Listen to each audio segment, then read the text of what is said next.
Well, folks, we are past the chronological halfway point of Oklahoma spring practice. It kicked off March 6th. It wraps up on April 12th with the Crimson Combine. Here we are on March 26th, and we're a little bit overdue for another installment of Quick Slants. Parker Thune alongside Jesse Crittenden here with you to discuss several of the relevant storylines coming out of Oklahoma spring practice thus far. Obviously, that conversation starts and ends with a duo of Ben Arbuckle and John Mateer, Jesse. And the question with John Mateer showing up to town was not necessarily how he was going to be able to adjust to the offense at Oklahoma, but how everyone else was going to be able to adjust because John Mateer is the one guy that has a ton of familiarity with what Ben Arbuckle likes to do on the offensive side of the ball. He's operated this exact offense over the last two seasons, first as the backup to Cam Ward, then, of course, as the starter last year at Washington State. So not really a question of whether Mateer is going to be ready for the challenge at hand, at least schematically. Yeah, no, absolutely. And you really get a sense, I mean, we've known it for some time, but you really get a sense talking to these guys going to practice that bringing in John Mateer and bringing in Ben Arbuckle really is a regime change. And I think more than anything, I think it has set a roadmap for what needs to happen this spring. It's not as simple as we're getting back into the swing of things. We're just, we're using these practices, to work on conditioning or whatever else. This is a whole new change for this offense. And I think and one of the bigger things of that is that, I mean, it's John Mateer and Ben Arbuckle's system. Those two guys can teach everybody. So I think for the offense as a whole, it's not just these new guys. For the offense as a whole, it's clear that by the end of spring, there needs to be significant progress made in this offense, learning this new offense. And John Mateer, when you talk to him, man, I mean, he's settled in quickly as a leader. I mean, I think it happened before spring practices started. And I think when you talk to him, he's had this clear objective of bringing everybody else along. I mean, you hear him talk about it's not about him getting settled in. It's not him getting used to the facilities or anything else. It's about bringing this offense along. And when you hear him talking about teaching these wide receivers, option routes and choice routes and different things, already some different nuances in this offense, it's clear that it's not just about, oh, this is a fun to get adjusted into spring. It's about really trying to make significant progress in this offense. And Parker, I think that has injected some adrenaline into otherwise spring practices can kind of be ho hum. That has not been the case so far. And as Mateer mentioned when we talked to him last night, it certainly helps that on the practice field every day he gets to go up against one of the best defenses in college football, orchestrated by one of the best defensive minds in college football. We got some freak athletes on this defense from the interior to the DBs. Everybody on the field is very good, very talented, and so we can't make mistakes and I can't miss. If I miss a throw, it's going the other way, which is good, and it's fun. It builds confidence in me, like knowing that this is good defense and a very smart head coach / DC, calling good plays and doing a lot of good stuff, and it's a lot of fun. Now we know the dynamic for this OU defense as they return to the field in 2025. Jesse, they lose three key starters: Billy Bowman, Ethan Downs, Danny Stutzman, three outstanding football players with a future in the NFL, but also three great leaders, three guys whose leadership was integral for this defensive unit. But those are the only three starters they lose. The other eight all come back. You bring in some exciting depth pieces and guys with starting experience that can contribute to a rotation, potentially at multiple positions. You look at a guy like Kendall Daniels, the versatility that he brings to the field. You're going to get a healthy Kendall Dolby. I think the hope is that you get the best version of PJ Adibawara that you've seen thus far. Marvin Jones Jr. in the fold at defensive end. R. Mason Thomas back in the mix. There's a lot to like about the defensive lineup that Oklahoma is going to send out there. And I know the storylines, the prevailing storylines that will circulate will have to do with Arbuckle and Mateer because that's the new thing. And that's the thing that has to be a lot better for Oklahoma than it was in 2024. But no one should lose sight of the fact that this Oklahoma defense has the chance to be really, really good this fall.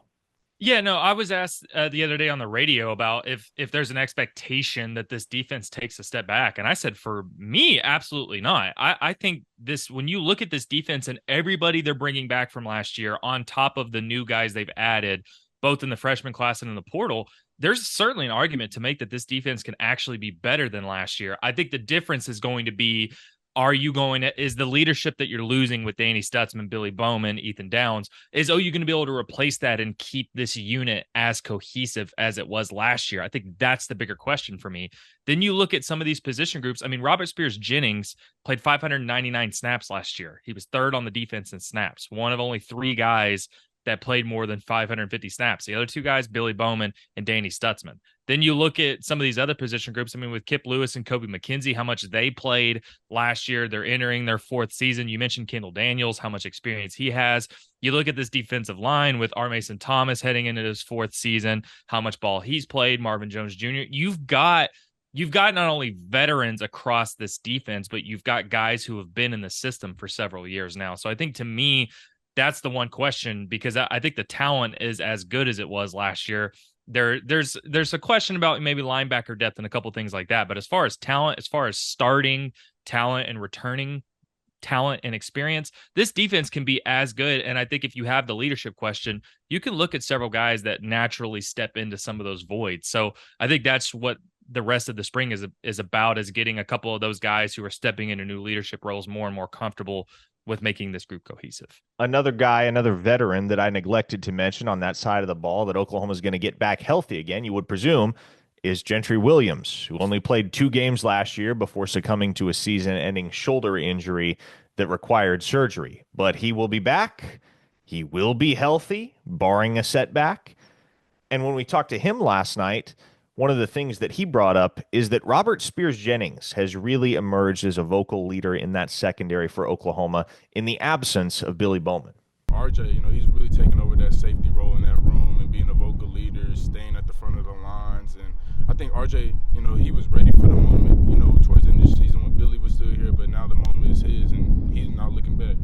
I feel like there's a statement season coming for Robert Spears-Jennings, Jesse, because, he's a guy that's been in the mix there at safety, been a starter at safety, factored heavily into the picture for the last 2 seasons, but he's always kind of been regarded as the understudy to Billy Bowman, right? Billy Bowman is the star in the mix back there in the secondary, and Robert Spears-Jennings has played some good ball, but he hasn't been labeled a star yet. That type of jump may very well be coming, especially if some of the things that Gentry Williams mentioned right there are indeed true of Spears-Jennings. Yeah, absolutely.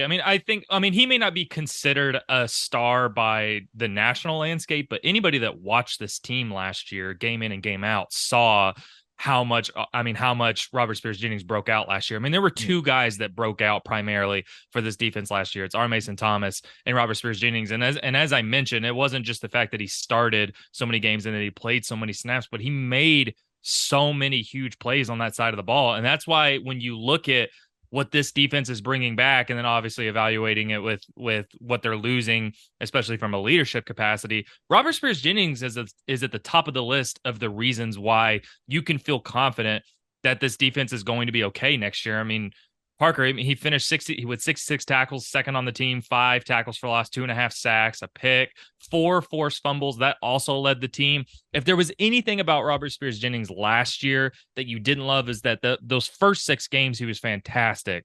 The production a little bit fell off as the year went on, but you got to think, heading into his 4th year, the experience he got last year, how much he broke out last year, and the fact that this team needs him, not only from a production standpoint, but from a leadership standpoint, I don't think there's any reason to not feel confident he can step into that. And again, I think if you're looking at reasons to feel optimistic about this defense, having a 4th-year guy who's played so many snaps to replace Billy Bowman, it's at the top of the list. Now, there are plenty of folks right now, Jesse, that just refuse to buy any of the hype that comes out of spring practice. They refuse to get their hopes up about the OU football product. And to a certain extent, that's fair, right? You've been burned twice in the last 3 years. They went 6-7 in 2022. They went 6-7 in 2024. There's apprehension. There's hesitation to believe some of the positive buzz. But I will say this, Jesse, generally it's a pretty good indication when you hear members of the team, many different members of the team, all unanimously singling out one guy, especially a newcomer, a true freshman that has really been spectacular on the practice field. That's worth paying attention to, because those guys are seeing it every day. While we may see it and we may hear things behind the scenes, or we may see a practice from time to time during the limited availability sessions that we do have. These guys see it every single day. And so I can't help but notice that over the last couple of weeks, one guy that has been mentioned by a myriad of members of that defense that we have talked to and gotten the chance to interview with is true freshman cornerback Cortland Guillory, four-star signee out of Spring, Texas. He's only been here for 3 months, like all the other early enrollees, but it would seem that kid is really, really making his presence felt. Don't take it from me, take it from Kip Lewis, just to pick one example. Cortland, he's been like a poised corner that I think he's really been turning heads this camp, and I like how he plays and how he flies around and covers. And again, Jesse, Kip Lewis is far from the only defensive player that we have heard single out Cortland Guillory as a freshman that has really looked a lot better than most would have expected of a true freshman or any younger cornerback in that room with the depth that Oklahoma has there, right? You got Gentry Williams, you got Eli Bowen, you got Jacoby Johnson. The fact that Cortland Guillory is doing enough in the reps that are available to him to make that kind of impression that you hear several veteran members of the defense actively talking him up when they're not asked directly about him, but more just asked, hey, who looks good? Who did you not expect to look as good as they maybe have looked so far? It would seem to me that this kid is well ahead of the developmental curve if what these guys are saying is to be believed.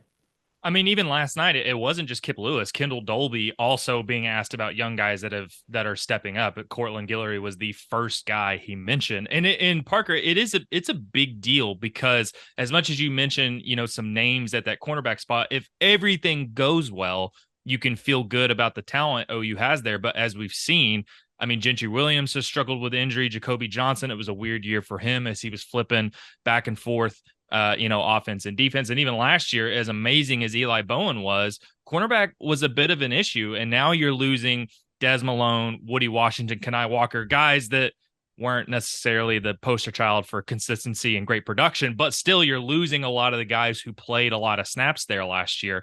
And even if Gentry Williams can stay healthy, I know we're all hoping for that. And even if Jacoby Johnson can really take that step forward, you still need guys there. And so I think not only is Cortland stepping up a big deal for this cornerback room, but also, I mean, we just saw last year a true freshman quarterback in Eli Bowen, not only step up, but become, I mean, one of the three best defensive players for this team last year. So there's also recent precedent that a true freshman can step in and have a big role and play really, really well. So look, yeah, the spring is sunshine pumping season. Anybody that doesn't want to get their hopes up so much about a team that's gone 6-7 2 of the last 3 years, I get it.